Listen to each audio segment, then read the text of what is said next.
Siamo con Nicolas Barbieri al termine di questa sfida a gara 2 del preliminare tra Montebello e Bassano.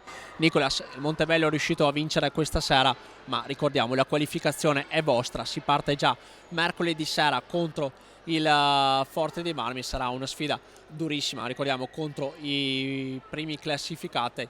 Forse Bassano questa sera ha peccato un po' di superficialità, però aveva dal canto suo un parziale di 6-0.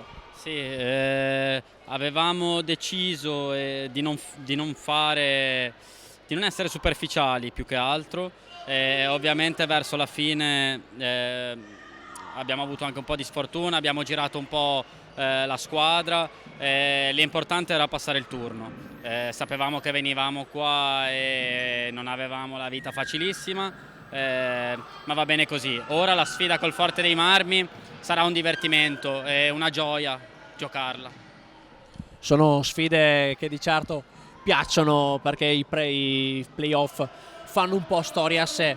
Bassano che forse nell'arco della stagione non ha centrato quello che voleva in avvio, perché è una squadra costruita per lottare ai piani alti, però adesso ha dal canto suo il potere e la voglia di fare il meglio possibile. Sì, intanto arrivare a questo punto era importante, arrivare nelle prime 8 era importante.